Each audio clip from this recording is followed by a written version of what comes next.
Olá, meus amigos, bom dia para vocês, que Deus possa abençoar a cada pessoa, a cada família, que nos dá a alegria de participarmos, comungarmos juntos com o nosso Deus nessa manhã. Lembre-se, feliz sábado, hoje é o aniversário da criação.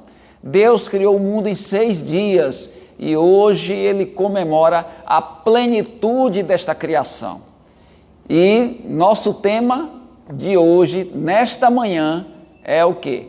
Eu vou falar para vocês sobre o mais poderoso sermão. Não, pastor, o senhor está enganado. Não é esse o tema do nosso estudo. Eu disse, o mais poderoso sermão. Exatamente. Eu não estou enganado. Então, nós vamos começando aqui e lendo o verso, diz o seguinte: nós não podemos deixar de falar das coisas que vimos e ouvimos. E aí? Será que nós estamos chegando a alguma conclusão? O mais poderoso sermão, aquilo que você ouve e você vê e aquilo que você vivencia é o mais poderoso sermão. Claro que o título, Testemunhas cativantes, o poder do testemunho pessoal. O testemunho pessoal, esse é o mais poderoso sermão. Aquilo que você fala, ele se torna poder, autoridade, quando você vive. Então, faço o que eu faço, ou faço o que eu mando, porque o que eu mando, eu faço. Essa é uma frase muito antiga. Então, sermão poderoso é o testemunho. E nesta manhã nós vamos falar sobre isso. Nós vamos rever, recapitular. Que Deus abençoe a você que está em sua casa mais uma vez. Que Deus possa te fortalecer. Talvez a sua semana foi uma semana cheia de lutas, de problemas, dificuldades.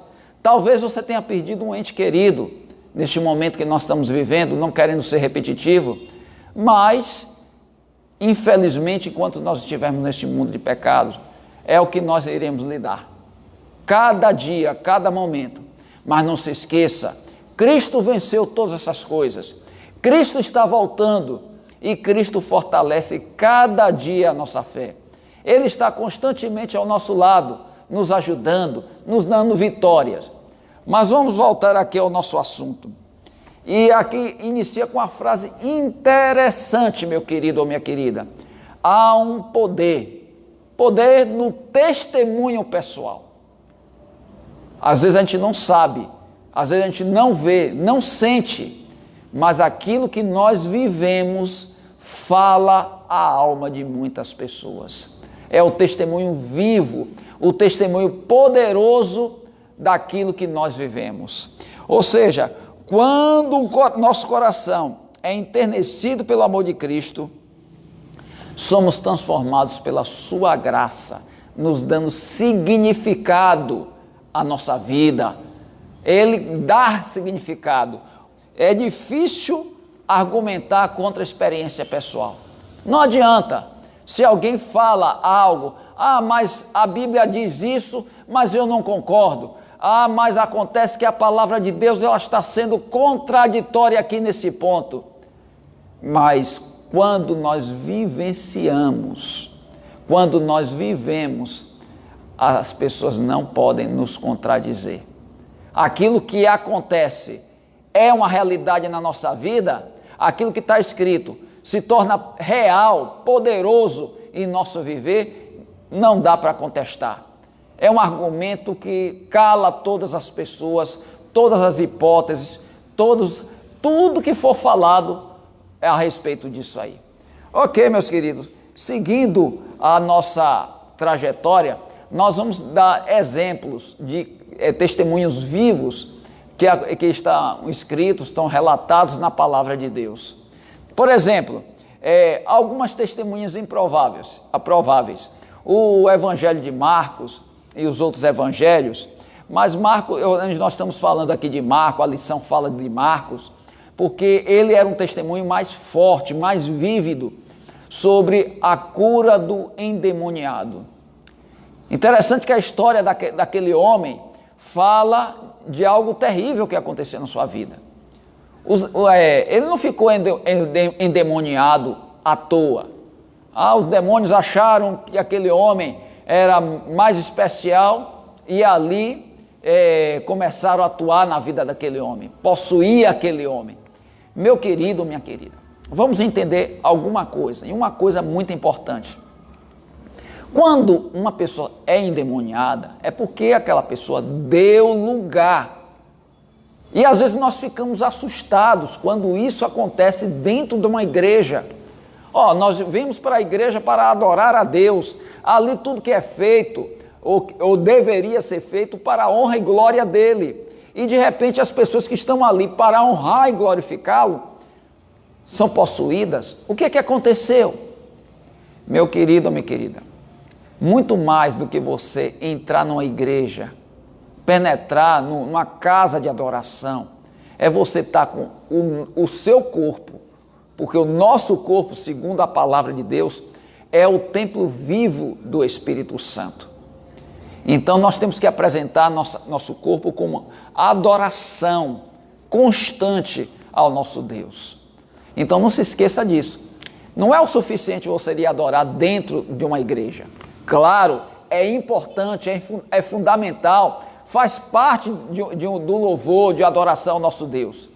Mas essa adoração, ela não é completa se você não estiver centrado, completo. E outra coisa, essa adoração, ela está concluindo ali quando você entra na igreja. Mas a sua vida, a nossa vida, ela deve ser uma constante adoração, fazendo a vontade de Deus, cumprindo o que diz a palavra de Deus. Só para falar um pouco, o que poderia estar acontecendo naquele endemoniado. Então Jesus chega ali com seus discípulos e aquele homem vem recebê-lo. E o relato da palavra de Deus diz que era uma legião de demônios.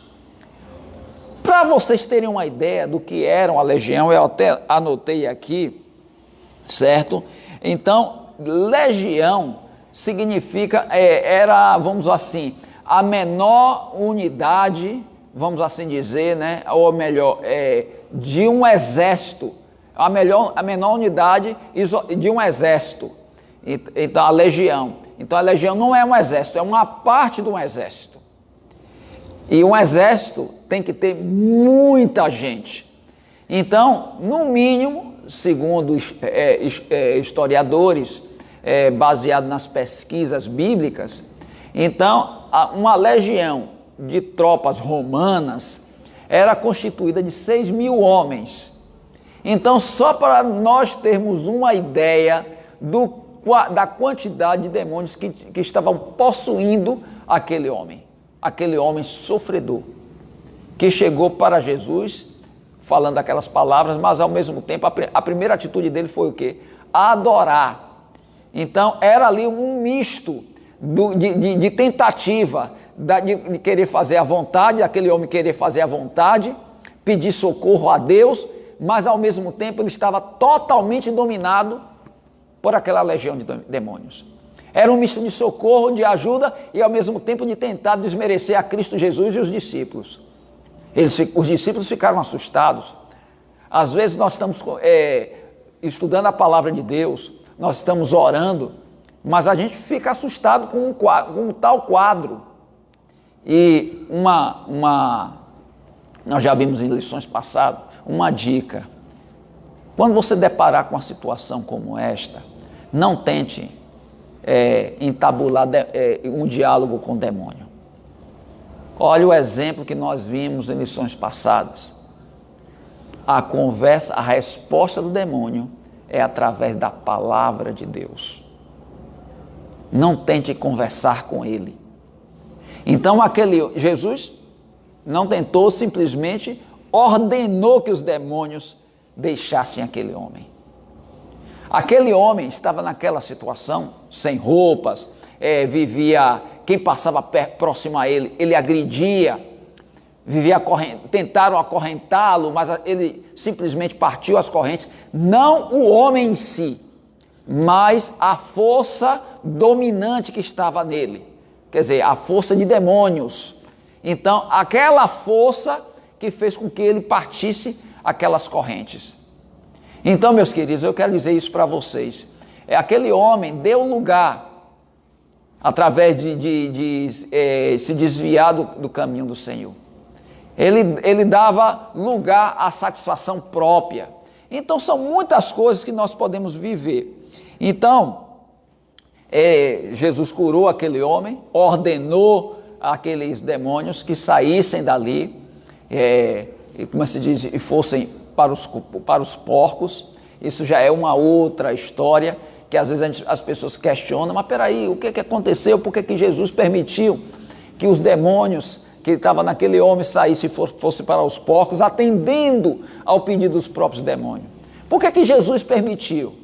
Jesus ali permitiu. E os porcos se precipitaram no precipício para baixo, dando prejuízo aos seus donos.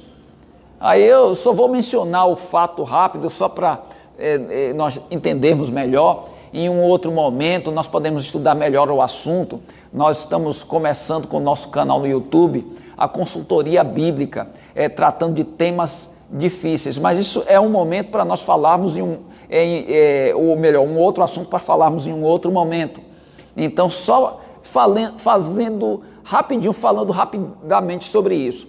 Então, fazendo uma síntese, nós queremos dizer que naquele momento, aqueles criadores de porcos eram judeus, e eles sabiam que eles não poderiam nem comer e nem tampouco criar porcos.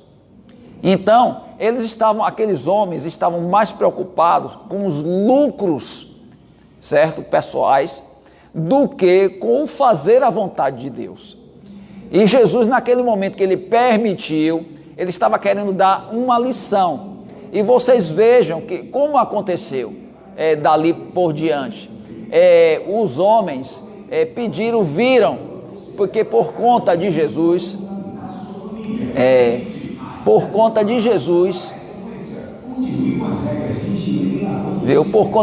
seus lucros foram embora. Então o que acontece? A partir desse momento, eles pediram que Jesus saísse do lugar. E aí pronto, Jesus obviamente pegou os discípulos e saíram. O nome daquela região se chama Decápolis. Era um misto de judeus com gentios, com samaritanos que viviam naquela região. Era uma região, vamos assim dizer, ímpia, né? Então, os judeus não tinham muito contato com aqueles homens.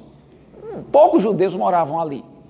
E o tipo, né, de pessoas, de judeus, de homens tementes a Deus, né, entre aspas, que viviam ali, eram os criadores de porcos, para vocês terem uma ideia. E aquele homem, ex-endemoniado, porque aqueles criadores de porcos, vendo a situação, os moradores da cidade vendo a situação, contaram o relato e viram aquele homem ex-endemoniado agora sentado, vestido, né, de uma aparência completamente diferente, mudada,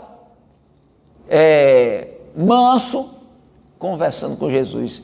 E eles não deram valor à transformação espiritual. Valorizaram muito mais os lucros pessoais. Meu querido ou minha querida, deixa eu fazer uma pergunta para você. Será que é isso que não acontece com cada um de nós, às vezes, em alguns momentos? Quando você vai tomar uma decisão, você toma a decisão olhando o seu bem espiritual, olhando a vontade de Deus, vendo o bem espiritual da família, dos filhos, ou você olha o que é melhor para você, financeiramente falando, ou outro tipo de vantagem que não é espiritual. Às vezes nós criticamos um ou outro personagem da Bíblia, mas ao criticar, talvez, possivelmente, nós façamos da mesma forma. Então vamos prestar atenção nisso. Ou melhor, fazemos da mesma forma, perdão. Então vamos olhar isso, vamos analisar essa forma, essa maneira, ok? Então foi isso que aconteceu com aqueles homens. E aquele homem que era endemoniado fez uma súplica para Jesus: por favor, deixa eu ir contigo, deixa eu ser um dos seus discípulos. Mas Jesus disse: não, fique aí e conte o que aconteceu com você, o que eu fiz contigo, E o que aconteceu com você? E meu querido, minha querida, aquele homem ficou ali. Por que Jesus permitiu? Não deixou que aquele homem fosse ter com ele. Era muito mais vantagem para ele. Mas deixa eu ler aqui, né, da lição, né? Primeiro lugar, a essência do evangelho é restaurar pessoas destruídas pelo pecado à plenitude para a qual Cristo as criou. E, segundo lugar, havia uma melhor forma de alcançar aquelas pessoas daquelas 10 cidades. Decápolis, né? Deca, 10. Polis, cidade. Então, na realidade, eram 10 cidades ali à beira-mar, né? Então, por isso que Jesus permitiu que aquele homem ficasse ali, porque ele era conhecidíssimo, aquele ex-endemoniado, ele era conhecidíssimo em toda aquela região de Decápolis, uma região ímpia, pagã, então era necessário que aquele homem ficasse ali. Só lendo o que Ellen White fala no Desejar de Todas as Nações, diz o seguinte: como testemunhas de Cristo, devemos dizer o que sabemos, o que nós mesmos temos visto, ouvido e sentido. Se seguirmos Jesus passo a passo, teremos algo positivo a contar sobre a maneira pela qual nos tem conduzido. Podemos dizer como temos experimentado suas promessas e comprovado a fidelidade delas. Podemos dar testemunho do que temos conhecido da graça de Cristo. É esse o testemunho que o nosso Senhor pede de nós, e por falta dele, o mundo está a perecer. Certo? Deus muitas vezes usa testemunhas improváveis, irmãos, nas quais são transformadas pela sua graça. Então, o que é que aconteceu? Logo depois algum tempo depois, melhor dizendo, daquele evento, Jesus voltou ali e ele foi grandemente acolhido. E as pessoas agora, diferente da vez anterior, dessa que nós estamos relatando, Cristo agora foi totalmente, ele pôde pregar o evangelho naquele lugar. Mas isso aconteceu por conta de quê? Por conta daquele testemunho, por causa daquele testemunho, o testemunho daquele ex-endemoniado. Ele não foi infiel à palavra. Então precisamos seguir esse exemplo. Um outro evento que a lição vem falando durante essa semana, o nosso manual, foi a proclamação do Cristo ressurreto.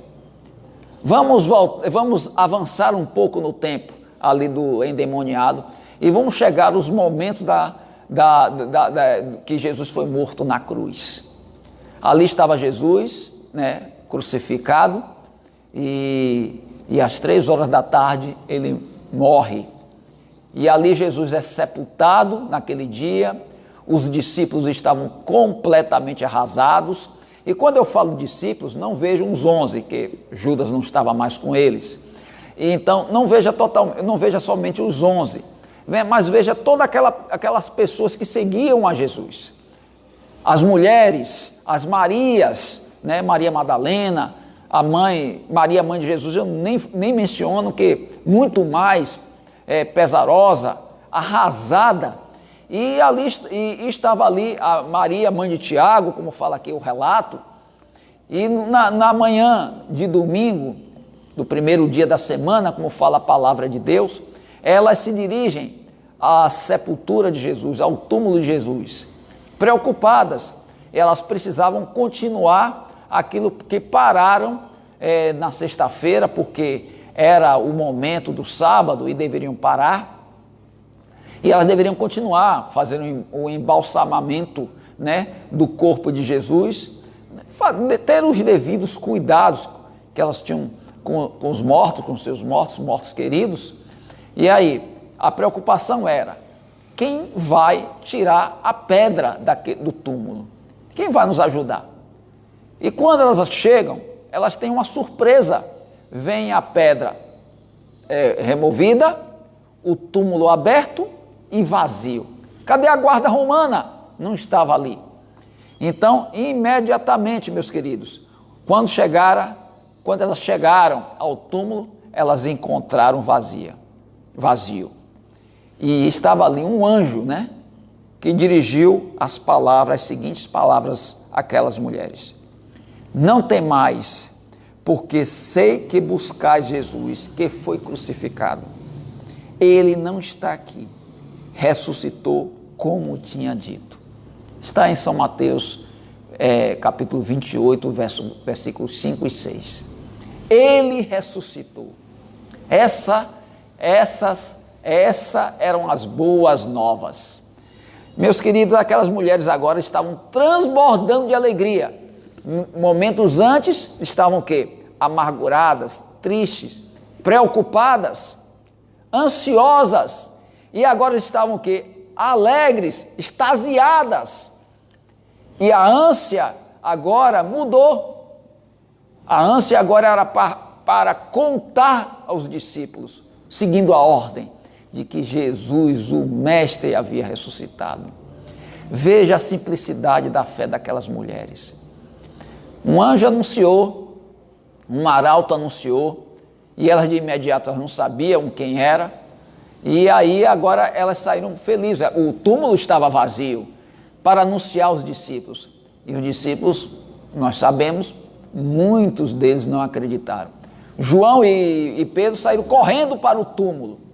João correu mais, porque João era mais jovem. Chegou primeiro ao túmulo e viram vazio e creram, diz a palavra de Deus. Meus queridos, às vezes não precisamos de evidências físicas para nós crermos. Olha o testemunho ao longo da história do que Deus tem feito por essas pessoas. Puxa vida, alguns dizem, meditando, eu queria ver o milagre do Senhor Jesus na minha vida. Eu queria ver Deus operar algo extraordinário no meu ser. Mas, meu querido, meu irmão, minha irmã, minha querida, para que maior milagre do que cada manhã nós amanhecermos com vida e com saúde? Esse é um grande milagre. Você acorda. O milagre de passar o dia respirando, grande milagre. O milagre da salvação. Alguém levou Jesus Cristo a você. Você, ou sei lá, você descobriu, mas o Espírito Santo de alguma forma tornou Jesus a você conhecido. E hoje você pode desfrutar do processo da salvação. Nós podemos desfrutar desse processo. Para que maior milagre do que esse? Quantas pessoas viram Jesus fazer milagres? Os fariseus, os líderes judaicos. E alguns diziam o quê? Ele opera pelo poder de Beelzebu, o chefe dos demônios. Meus queridos, blasfêmia. Quantas pessoas veem milagres e não creem? Então é melhor nós não vermos e crer. Ou melhor, não vermos, como eu digo, desse tipo assim de mortos ressuscitarem, coxos sendo curados, cegos enxergarem. Ok? Então, boas notícias devem ser compartilhadas. E aquelas mulheres não podiam ficar caladas. Certo? Depois de encontrarmos o Cristo ressurreto, ao longo da estrada da vida, precisamos também correr para contar a história. Você não precisa ser um grande pregador, uma grande pregadora. Você não precisa ser um grande ensinador, uma grande ensinadora para dar estudos bíblicos. Mas você, com sua simplicidade, possível timidez, você pode dizer que Jesus vai voltar. Pode dizer que Jesus pode fazer diferença na vida daquela pessoa que está passando por fome e sede espiritual. Façamos com as mulheres ali à beira do túmulo, as Marias que saíram correndo para contar as boas novas da salvação. Não se esqueçam disso. Seguindo adiante o nosso caminho, como vidas transformadas podem fazer diferença. Lembre-se, aqui conta o episódio da cura, né? Daquele coxo na porta do templo de Formosa. O homem que pediu a Pedro e João, né? Ele estava ali pedindo esmolas, né? Não podia andar. E ali era a vida dele, pedir ajuda para poder sobreviver. E aí eles pediram ajuda a Pedro e a João, que olharam para o homem e aquele homem na esperança que fosse obter alguma ajuda financeira. Então eles olharam e disseram: nós não temos nem ouro nem prata, mas em nome de Jesus Cristo eu te ordeno, levanta e anda. Meus irmãos, minhas irmãs, nós não estamos talvez, possivelmente, falar para pessoas que são abastadas ou que têm meios deste mundo. Dinheiro, terras. Nós não temos isso. Ou você pode até ter, mas há um poder muito maior na nossa vida.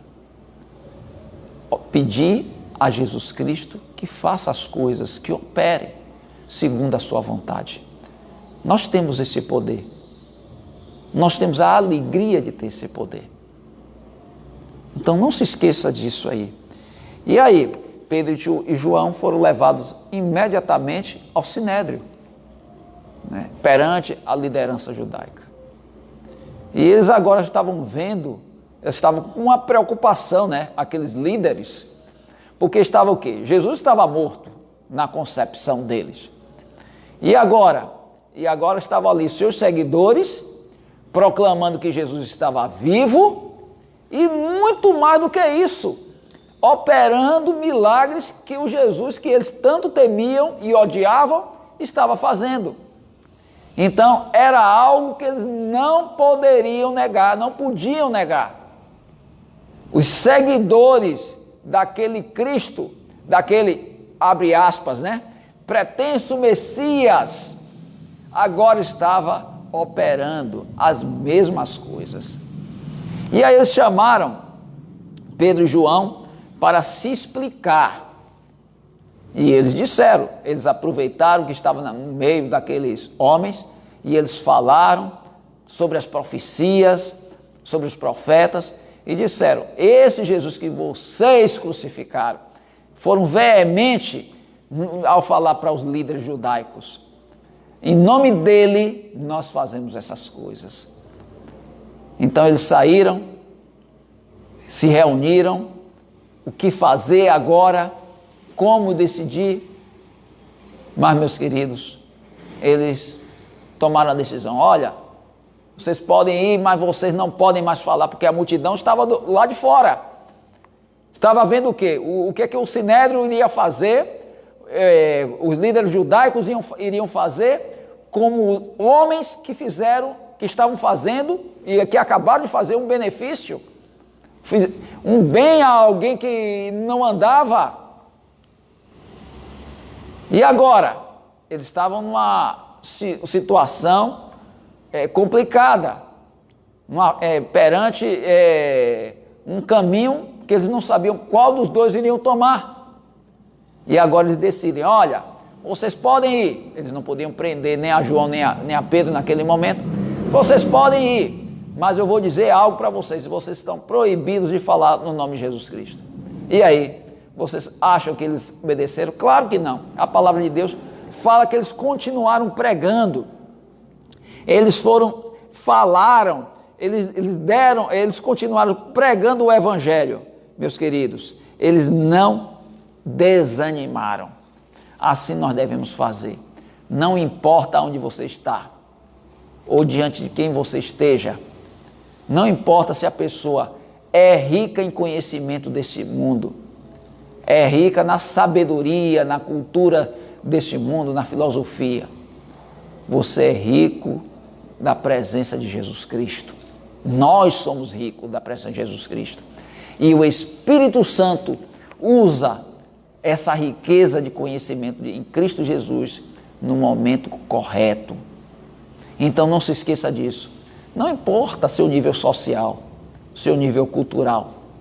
O que importa é que o poder que nós temos, que você tem, o poder de Jesus Cristo. Então vamos seguir adiante. Portanto, meus queridos, nós devemos compartilhar da nossa experiência. Só salientando algumas notas aqui do nosso manual, compartilhar nossa fé é sempre uma experiência dinâmica. Entende? Sempre está crescendo, evoluindo. Então, ela nunca para, ela não cansa. É contar a história do que Cristo fez por nós no passado, o que Ele está fazendo em nossa vida hoje e o que Ele realizará por nós no futuro. É que nem o processo da salvação, é um processo dinâmico, ele não para. Testemunhar nunca se trata de nós, isso é importante. Sempre se trata dele.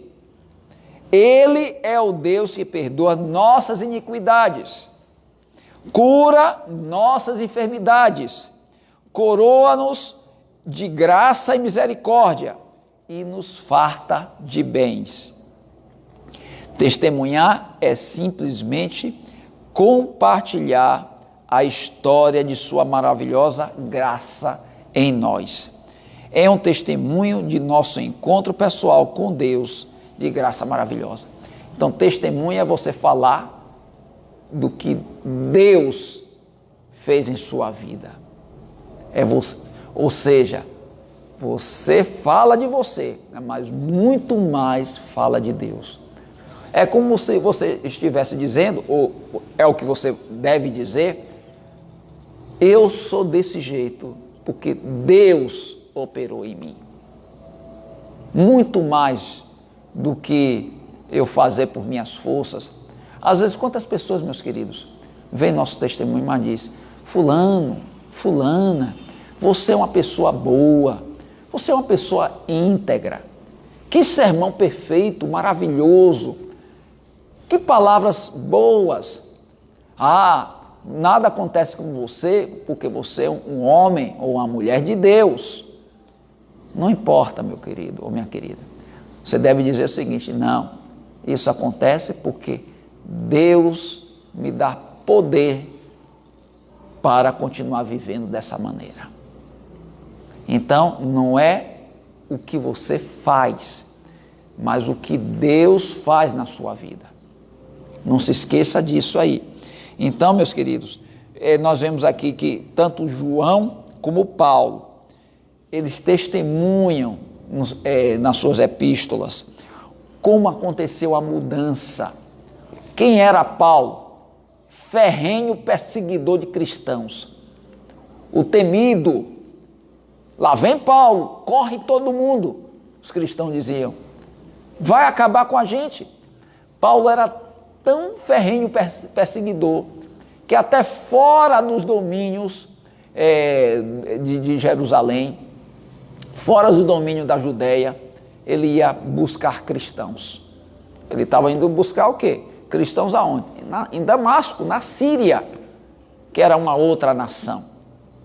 Claro que naquela época fazia parte do mesmo Império Romano, e Paulo tinha algo a mais, né, de ser cidadão romano. Ele tinha livre acesso, mas muito mais do que isso, irmãos, ele estava aqui à busca de cristãos. E olha o que aconteceu com Paulo. João, filho do trovão, juntamente com seu irmão Tiago. Olha, é o brabo, como nós dizemos hoje nos nossos dias. O valentão, é o homem que não levava desaforo para casa. Tornou-se o discípulo amado. O discípulo amado porque ele tinha muito amor vindo de Jesus Cristo para morrer por ele. Ou melhor dizendo, Jesus morreu por ele, colocou muito amor na sua vida e esse amor ele não poderia guardar para si. Ele passou para as pessoas. Então, por isso, ele ficou conhecido como discípulo amado. A experiência deles, de João e de Paulo, com Cristo, não tinha acabado depois de ocorrer em um ponto específico no passado. Foi uma experiência diária e contínua de alegrar-se em seu amor e em andar à luz de sua verdade. Deixa eu abrir um parêntese aqui. Às vezes nós vemos pessoas 15 anos, 20 anos na igreja e de repente ela sai da igreja. E acontece como eu já vi pessoas que dizem assim: puxa vida, é interessante, tanto tempo líder de igreja e agora ele sai da igreja. Mas, meus queridos, olha que nós acabamos momentos atrás. A experiência do testemunho ela é dinâmica. A vida do cristão ela sempre está renovando. Então não existe renovação se você não busca cada dia ter uma comunhão com Ele, com Cristo Jesus, passar momentos a sós com Ele. E nós somos seres humanos falhos, entendam isso. Todos nós carecemos da glória de Deus. E é possível que você, uma pessoa, cristão de tanto tempo, de muito tempo, cometa os deslizes como eu cometo meus deslizes. Mas pastor, homem de Deus, um pastor, um líder de igreja, você, um ancião, líder de igreja, irmãos, nós cometemos nossos erros. E talvez sejamos defrontados por pessoas que dizem assim: mas você, logo você, um crente em Cristo Jesus, um adventista que tem uma mensagem tão importante, um pastor fazendo isso. É verdade, você tem toda a razão, posso dizer para a pessoa. Mas não esqueça, o meu mau testemunho nesse momento não denigre de forma nenhuma a igreja do Deus vivo, a doutrina, macula a doutrina dele. Se você deixa de ir para a igreja ou resolve não entrar na igreja por causa do meu falso testemunho ou mau testemunho em um momento, o problema não está comigo. Claro, eu errei e peço desculpas, mas o problema está com você que usa o testemunho como justificativa, ou melhor, como pretexto para não andar no caminho da verdade. E naquele dia, meu querido, minha querida, quando Jesus voltar e as pessoas questionarem a Jesus, ele não vai dizer: ah, Senhor, mas eu não entrei porque fulano de tal, um líder firme na igreja, me deu um mau testemunho. E aí? E a palavra de Deus, ela dá mau testemunho? Claro que não. João deu mau testemunho. Pedro negou a Cristo. Paulo, sem comentários. Todos deram mau testemunho, irmãos, em algum momento. Somos pecadores, somos falhos. O importante é o seguinte: se fizermos, devemos confessar, nos arrepender e confessar e pedir uma transformação de vida. Ainda que caiamos de novo, confessamos, arrependemos, confessamos e pedimos perdão e tocamos nossa vida, ok? Pedimos forças a Deus. Mas seguindo adiante, vamos lá, o poder de um testemunho pessoal na vida de Paulo. Nós estamos falando de Paulo. Aqui nos fala do relato de Paulo perante o rei Agripa. Agripa era o quê? Era o rei da Judéia. Tática romana. Claro, a Judéia pertencia ao Império Romano. Mas os judeus não aceitavam esse governo de Roma. Então, para amenizar as coisas, se criou um rei para aquela região. Claro, controlado pelo imperador de Roma. Isso é verdade. E indicado pelo imperador de Roma. Só que tem um problema. Como se diz, o rei da Judéia não era judeu. Tinha mistura de judeu. Mas era edomita. Lembra de Edom, Esaú, irmão de Jacó. Certo? Era irmão, mas não era o Jacó. Jacó que deu origem a Israel. Então, é essa a história. Então, meus queridos, Paulo estava diante do último descendente da linhagem dos reis dos judeus, dos Macabeus e da casa de Herodes. Agripa professava ser judeu, mas no fundo ele era romano. Agripa era vamos dizer, um político, gostava de estar bem com todo mundo. Olha o caráter de Agripa. Agripa era cínico, cético, endurecido e realmente indiferente a qualquer sistema genuíno de valores. Ao contrário dele, Paulo estava cheio de fé, comprometido com a verdade e firme na defesa da justiça. O contraste entre os dois homens não poderia ser mais evidente. Em seu julgamento, Paulo pediu para falar e recebeu permissão de Agripa. Meus queridos, como é que Paulo estava ali, acorrentado perante Agripa, a sua esposa, e ali aquela pompa, estava também Festo, e olhando a Paulo, que estava o quê? Prisioneiro. Mas Paulo foi usado mais uma vez pelo Espírito Santo. E ele falou com eloquência e intrepidez. Paulo relatou o que se passou na sua vida. Depois ele deu o seu testemunho pessoal. Depois ele chega ao momento de Jesus Cristo na cruz. Que por esse Cristo ele vivia. A visão que ele teve de Damasco. Do Jesus ressuscitado. E aí imediatamente ele é interrompido. Paulo, as muitas letras te fazem delirar? Disse Festo. Não, eu não estou delirando. Eu estou falando, em outras palavras, daquilo que vivi, vi e sinto. E deveria vocês também se tornarem cristãos. Esse é meu desejo, ó rei Agripa, a não ser por essas algemas, e Paulo lá mostra as algemas dele, mostra as algemas. Se não fosse por, eu queria que fosse dessa forma, menos essas algemas. E Agripa disse, Paulo, segura um pouquinho aí, vamos assim modernizar, segura um pouquinho. Por pouco você me persuades a ser cristão. Ele disse, em outro momento eu volto a falar contigo. Aí Paulo desejou, né? Que alegria seria se você, toda a sua casa e todos que estão aqui, a não ser por essas algemas, que se tornassem cristãos como eu. Mas, meus queridos, esse foi o último momento, o último encontro entre Paulo e Agripa. Agripa tinha boas intenções, mas boas intenções não vai te levar para a salvação. Não vai levar, boas intenções não é o suficiente para a salvação.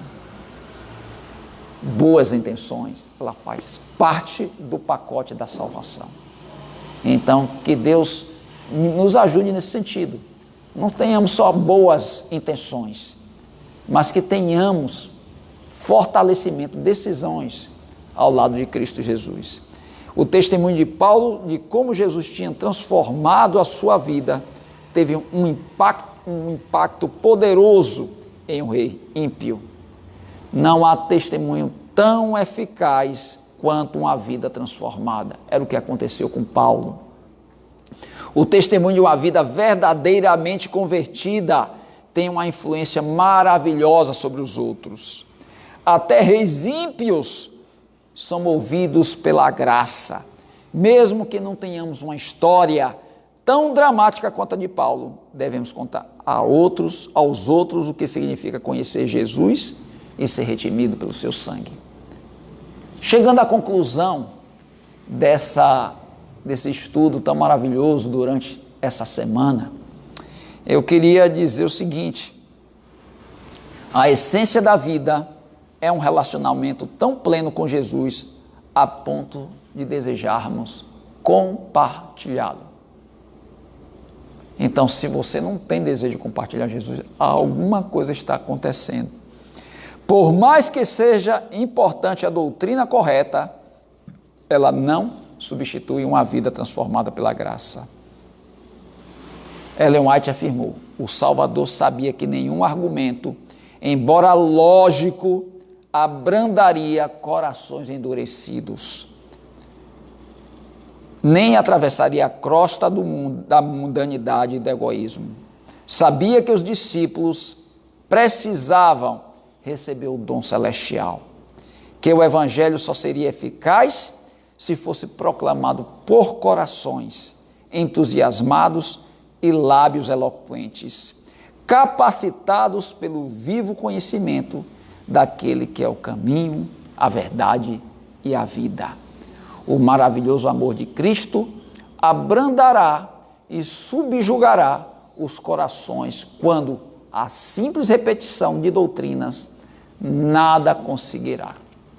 Então, meu querido irmão, minha querida irmã, meu querido amigo, minha querida amiga, todos aqueles que estão nos acompanhando,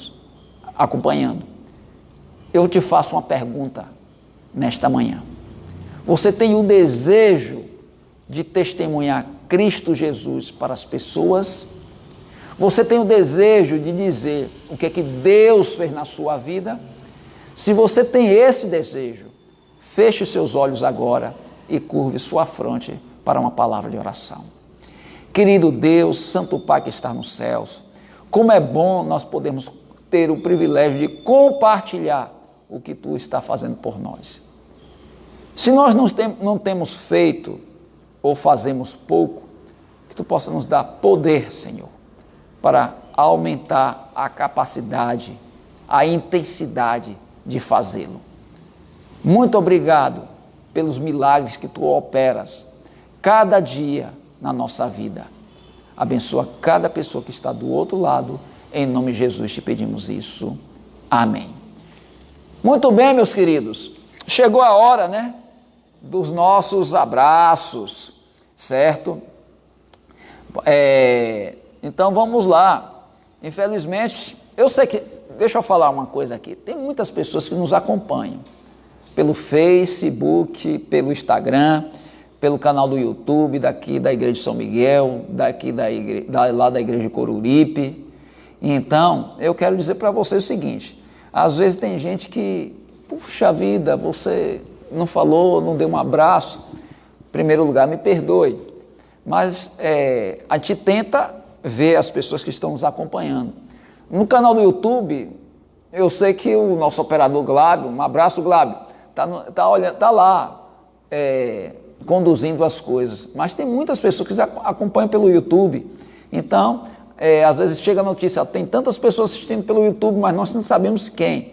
Então, sintam-se abraçados, ok? E eu quero dizer para vocês também que no Facebook não aparece agora, a gente tem que olhar depois, e perdão que às vezes muitas atividades a gente não compartilhou, não agradeceu, mas eu quero agradecer a todos vocês que estão visitando nossa página no Facebook, acompanhando a lição pelo Facebook. Um abração para vocês, que Deus fortaleça cada dia. Então, mais um abraço aqui para o nosso amigo, nosso irmão, sempre que nos acompanha, nosso irmão Lucas. Nosso irmão Lucas aqui da Igreja do Hélio Jatobá. Um abração, irmãos. Irmão, que Deus te abençoe. Lucas é um jovem dinâmico. Nós batizamos Lucas logo no início aqui do nosso ministério, lá na Igreja do Hélio Jatobá. Grande Glábio, que é o homem aí forte, né? Em todos os sentidos aí lá da Igreja de Coruripe, que está transmitindo o canal, nosso canal, né? O canal da nossa igreja. Que Deus te abençoe, Glábio. Que Deus abençoe a todos os irmãos aí de Coruripe. A Adinete, que Deus te abençoe, Adinete, minha amiga do coração. Que Deus fortaleça você juntamente com a Késia, com o Melk, aí na sua casa, no seu lar em Teotônio Vilela. Um abração para vocês e um feliz sábado. Keila, um abração, Keila, para você. Te fortaleça cada dia. Estamos com saudades, viu? Luiz Ferro, que Deus te abençoe, Luiz. Tem uma pessoa aqui que eu vou pular e vou deixar para o final, porque é um abraço especial aqui, né? Hoje, no dia de hoje. Agatângelo, tamo junto, viu, meu amigo? Que Deus te abençoe, H. Roberto Júnior, Juninho, que Deus te abençoe, Juninho. Aliás, Juninho, toda a tarde ele transmite a reunião de jovens pelo Zoom, né? Então, é importante acompanharmos, né, neste momento. Grande Levi, Levi, Emanuel Levi Farias, mas bem conhecido como Levi. Que Deus te fortaleça a cada dia, Levi, aqui na nossa igreja do Hélio Jatobá. Mônica Batista, esposa do nosso irmão César. Deus abençoe a vocês dois, seus filhos, te fortaleçam cada dia, lá de Teotônio Vilela, né? Já falei aqui com César, nosso grande amigo César, lá de Teotônio Vilela. Dinha, nossa amiga Dinha, Dilma, e nosso amigo Nalton, que Deus abençoe a vocês. Casal maravilhoso, casal 20, casal 30, casal 100, né? Que Deus abençoe a vocês lá da igreja de Coruripe. Deve estar lá no Pontal da Barra, né? Pandemia, né? Quarentena, já viu como é que é, né? Família Atanásio, né? O Júnior, a Rosiane, o Mesaque, a Maiene, que Deus abençoe a vocês, família em Cristo Jesus, aqui da igreja de São Miguel. Um abração. Tem uma outra pessoa aqui que eu vou falar depois, no final. Um abraço especial. Elinalva, que Deus te abençoe, Elinalva, te fortaleça a cada dia, com o nosso amigo, do seu esposo querido, grande Alberto. Que Jesus Cristo possa fortalecer vocês cada dia, lá em Teotônio Vilela. Então, que Deus abençoe também ao discipulado. O discipulado é de um amigo meu, já ele vai divulgar quem ele é. Ele é uma pessoa, eu não vou dizer mais coisas, mas um abração para ele. Alguns já sabem, mas, aliás, eu vou dizer, porque ele disse que eu poderia falar ao distrito de São Miguel dos Campos. É o meu amigo Bruno de Cássio, ele está com uma outra página no Instagram. É o pastor Bruno, né, falando sobre uma página especial sobre o discipulado. Sigam ele, né, a página Discipulado no Instagram. Vamos lá. Elizabeth, irmã do nosso amigo Levi, né, irmã, né, do nosso irmão Levi, e filha do nosso grande amigo Genival, nosso irmão Genival, ancião da igreja do Hélio Jatobá. E a Mônica Andrade, que tem a Mônica Batista, que eu já falei, e a Mônica Andrade, que Deus abençoe, Mônica, lá aí, como é que se diz, de onde você está assistindo. As duas pessoas que faltaram, que pelo menos chegaram aqui à lista, primeiro, eu quero mandar um abraço para minha cunhada Valéria, mas o abraço vai mais reforçado para o meu irmão Patrício. Meu irmão Patrício hoje está comemorando o 5.5, né? É um motor de Mustang mais potente. Que Deus te abençoe, meu irmão, que Deus te cubra de bênçãos, que Deus te fortaleça nesse dia. Você é muito especial, juntamente com minha cunhadinha e irmã Valéria, juntamente com minha sobrinha Bruna, juntamente com minha sobrinha Pati. Que Deus fortaleça vocês, família em Cristo Jesus, que estão se preparando para a volta dele. Logo mais eu ligo para você para falar, né, de desejar o parabéns, pelo menos visualmente, né, através das redes sociais. E também eu deixei para o final, tá aqui a família Short, né? Mas de forma especial, minha querida esposa Luzânia, ela, além do abraço maior do que os outros dias, e um beijão maior do que os outros dias, porque hoje nós estamos comemorando 38 anos de casados, uma longa convivência. Eu não falo nem do nosso período de namoro, que já passa dos 40 anos. Então, que Deus abençoe a você, minha querida esposa, companheira, parceira, cúmplice, amiga de caminhada, tantas coisas. Falta nesse momento adjetivos para falar do amor que eu sinto por você, do carinho que eu tenho por você. Então, que Deus te abençoe, que Deus te fortaleça, nos abençoe, nossa união, nossa família. Muito obrigado a vocês que participaram. Vamos participar das nossas lives agora. Amanhã à noite nós temos transmissão. E não se esqueçam, nós estamos preparando as nossas transmissões pelo nosso canal do YouTube, a nossa consultoria bíblica. Nós vamos mandar para os amigos depois o nosso canal. E nos siga nesse canal. Nos siga no Instagram, nos siga no Facebook e nos siga no nosso canal do YouTube, né? Aloísio com Y. Por que eu digo Aloísio por isso? Puxa, o pastor fica dizendo Aloísio com Y. Por quê? Que tem meu primo, Aloísio com I. Então, o Instagram de meu primo é Aloísio Short. E o meu também é Aloísio Short. O que distingue um Instagram do outro é o Y, né? O meu tem Y, o dele tem I. O nome dele é com I, o meu é com Y, certo? Então, na hora de seguir, então eu falo desse detalhe, a mesma coisa no canal do YouTube. Então, que Deus abençoe a todos vocês. Foi bom nós estarmos juntos aqui nessa transmissão e que Papai do Céu possa fortalecer a você que nos acompanhou, que nos acompanha, e na sua casa, juntamente, ou sozinho ou juntamente com sua família. Feliz sábado e até a próxima transmissão.